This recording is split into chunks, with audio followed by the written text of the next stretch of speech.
Failure ಆಗದಂತೆ ನಿಜ. ರಾಜೀನಾಮೆ ಕೊಡೋದು ಅವಶ್ಯಕತೆ ಇಲ್ಲ. ಹಿಂದಿನ ಸರ್ಕಾರಗಳು ಕೂಡ ಭಾಳಷ್ಟು ಘಟನೆಗಳು ನಡೆದಿದೆ.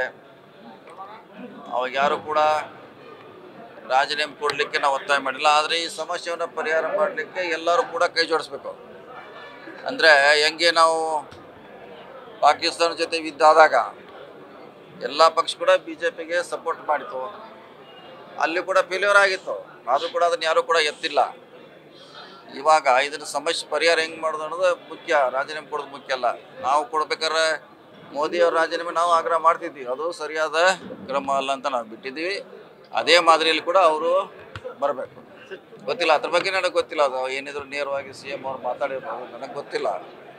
ನಾನು ನಿನ್ನೆ ನಿಮಗೆ ಹೇಳಿದೆ, ಇದು ತನಿಖೆಯಿಂದ ಹೊರಗೆ ಬರಬೇಕು. ಯಾರ್ದು ಸರಿಯಾಗಿ ಕೆಲಸ ನಿರ್ವಹಿಸಿಲ್ಲ, ಯಾರ ಪಾತ್ರ ಸರಿ ಇಲ್ಲ ಅನ್ನೋದು ವರದಿ ಬಂದೇ ಗೊತ್ತಾಗ. ಯಾಕಂದ್ರೆ ಯಾರು ಯಾವಾಗ ಟೈಮ್ ಕೊಟ್ಟರು, ಯಾವಾಗ ಪರ್ಮಿಷನ್ ನಿರಾಕರಿಸಿದ್ರು, ಯಾವಾಗ ಕೊಟ್ಟರು, ಇದು ಯಾರಿಗೂ ಗೊತ್ತಿಲ್ಲ. ಸೊ ಇನ್ನೂ ಮುಚ್ಚಿದ ಕೆಂಡ ಆಗಿದೆ ಅದು. ಆಗಲೇ ಅದೇ CID ಇಂದ ಹೊರಗೆ ಬರಲಿ, ಯಾವುದೋ ಜಿಲ್ಲಾಧಿಕಾರಿಯಿಂದ ಬರಲಿ, ಒಟ್ಟಾಗಿ ಹೊರಗೆ ಬರಲಿ. ಸದ್ಯಕ್ಕಂತಿಲ್ಲ, ಆಮ್ಯಾಗ ಮಾಡ್ಬೋದು, ಮಾಡೋ ವಿಚಾರ ಇದೆ.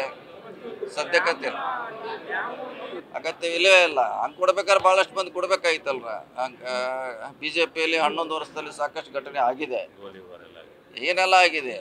ಸೊ ಅದನ್ನು ಯಾರು ಕೂಡ ನಾವು ಮಾಡಿಲ್ಲ. ಅವ್ರ ಜೊತೆ ನಾವು BJP ಜೊತೆ, ಕೇಂದ್ರ ಸರ್ಕಾರ ಜೊತೆ, ನಾವು ಪಾಕಿಸ್ತಾನ ಜೊತೆ ನಾವೆಲ್ಲ ನಿಂತಿದ್ವಿ. ಅದು ಅವ್ರ ಫೇಲ್ಯೂರೇ.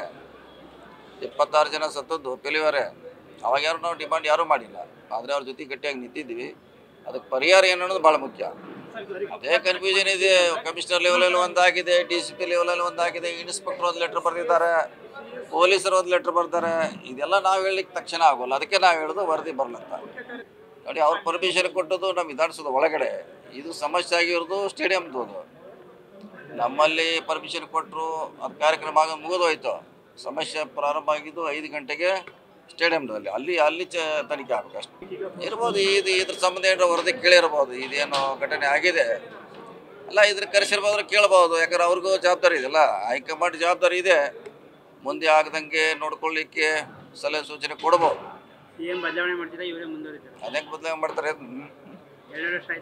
ಅದಂಗೆ ಯಾರು ಹೇಳಿದ್ರು ನಿಮ್ಗೆ 2 ವರ್ಷಕ್ಕೆ ಮಾಡ್ತಾರೆ ಅಂತ ಹೇಳಿದ್ರು ಅವ್ರು ಯಾರು? ಇಲ್ಲ, ಹಂಗೇನಿಲ್ಲ. 2 ವರ್ಷಕ್ಕಂತ ಎಲ್ಲೂ ಇಲ್ಲ. ಸೊ ಈಗ ಅವರೇ ಇದ್ದಾರೆ, ಇರ್ತಾರೆ ಅಷ್ಟೇ. ಇಲ್ಲ, ಅದು ಮುಖ್ಯಮಂತ್ರಿಗಳು ಸಹ ಹೇಳಬೇಕಾಗ್ತದೆ. ನಾವು ಹೇಳಕ್ಕೆ ಅದೆಲ್ಲ ನಮ್ಮ ವ್ಯಾಪ್ತಿಗೆ ಬರೋಲ್ಲ. ಅದ ಅವರೇ ಮಾಡಲಿ. Thank you. ನ್ಯೂಸ್ ಫಸ್ಟ್, ನಿರ್ಭೀತಿಯಿಂದ ನಿಮ್ಮ ಪರವಾಗಿ.